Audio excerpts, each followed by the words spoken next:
Hello, my name is Evan Gordon. Hello, my name is Brock Featherston.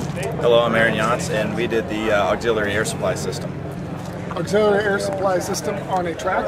Right. So what would I power with this air system on a track? Basically anything that runs off pneumatics. It could be a half-inch air drill, it could be air chisel, impact wrench. If you're in the field and you break down and you want to change a tire, you'll have that capability of changing it within the field. Okay. How about air on a planter? Right, you can also run air clutches, anything on planters. We set it up to where it would be front and rear for glad hand hookups. You can run front and rear implements also. Is there already air compressor on a tractor? There is. What we did is we built off of the pre-existing air supply system that's on there for the braking system. So we came in, there's a compressor and an air dryer, and after the air dryer, we split off of that and then ran it into our auxiliary system solely. And we made it so that the system will be by itself. You can isolate it so that you have only the braking system. Say you're going down the road and you want to divert all the flow, you'll have that capability. And also if you want to run the auxiliary system, flip the switch and you'll have the capability of hooking in whatever tool or implement you want to. Okay, well show us what your circuit's like. How does it work? Okay, so from the compressor, it'll run to the air dryer. And then from the air dryer, run into two different valves. One valve will be on a rocker switch that you can turn off the whole complete system. The next valve will work from the air or the clutch and the braking system. So when you press on the brake and the clutch, it'll shut off. So all flow is diverted directly to the brakes. From there, it'll run into the two tanks here, which will be roughly at 120 psi. That'll have a quick coupler, so if you wanted to run an impact at 120 psi, you'll have that capability. Then out of there, you'll have the regulator, and that'll run into two different glad hands. That regulator runs 0 to 200 psi, and it will allow for front and rear capability of hooking in glad hands, which gives a nice, secure connection. One thing that's different from this than being on an implement is it draws in from the intake on the engine so that you get that clean, particulate-free air that doesn't go through all the different components, so it tear up. Pre-cleaned air. Pre-cleaned air, exactly. Awesome. And then we have some stress analysis of if someone was standing there washing the top of the tractor or anything like that, it'll be able to support their weight. What software did you use to do the stress analysis? Pro-E. Pro-E. So this is engineering at the highest level right here. Exactly. What university are we at? Purdue. Purdue. Oh. I see you did also some modeling of how the system fits physically. Right. This is where the mounting tractor. location of the bracketry. There's actually 4 bolts that hold it in. You can get it from the inside of the fender and also from the back side once the cover is removed from the top part of the tractor. 4 bolts right on there. Easy, simple application. And this application can go on different tractors, but different bracketry would be needed. Oh, no effect on visibility? No effect on visibility. Clears all the linkages and hitch mounts, everything like that. Clears the windshield also, or the back glass, I should say. Brock, this looks like a great idea. Should have done it years ago, I suppose.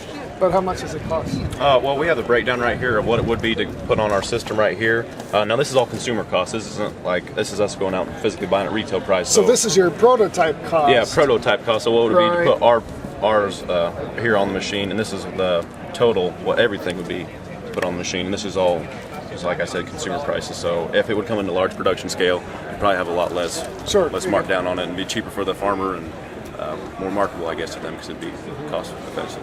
So you did this for what model tractor we're looking at? This right here is, I believe it's 290, but it's anywhere from the wanted magnitude about 220 to 370. So in that range right there. So this is a solution pretty much for tractors bigger than 200 horsepower or so. Mm-hmm. Correct. So if we could build it, of course we could build it, and model it, and we've got one. How would we sell it? Where's the salesman? Air. What's the proposal to market this solution? It's just the mere fact that this eliminates downtime, makes it easier for the end consumer. When he turns around, has a breakdown out in the field, he turn around, may wait for 3 hours for the dealership to show up. Well, if he can cut 2 hours out of his time, increases profits on the end, easily justify the system, and just make any simple maintenance activities, whether that's blowing out the combine air filter right in the fall, not having any quick repairs, and then your longevity on your parts, such as air clutches on your planter, it's going to be greatly improved since the air is being pulled in through the intake on the engine and filtered versus being pulled by the air compressor on the implement where all the dust is being created and the filters aren't near as high quality. If we have compressed air in the tractor, I could even automate the cleaning of the windows in a dusty environment, push a button, blow a blast of air and have clean windshields, that would be very nice. It's a nice alternative to climbing around. And then even it's just a little different proposals. Blow out debris in any place where they go. For example, on your larger square balers, you can get a fire pretty easily on your knotters. Well, if you can run a little jet of air back there and just it'd be programmed so every so many seconds, so you just prevent your fires and liability again there too.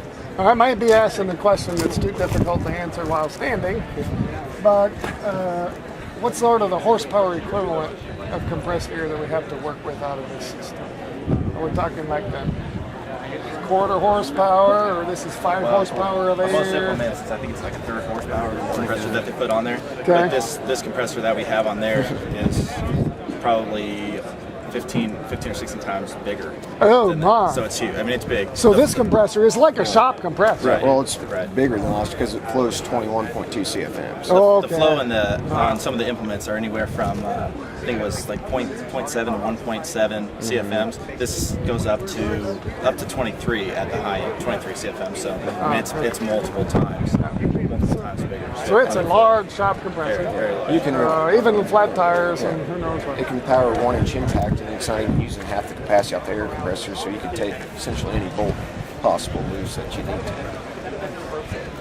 Hey, Evan, what's your major? ASM Agicon, What university? Purdue. How about you, Aaron? Ag and Bioengineering and Machine Systems at Purdue University. At Purdue. And how about you, Buck? Ag Systems Management, the Purdue University. Purdue University. All right. Boiler up. That's where we solve the problems. The real world problems solved by real world people.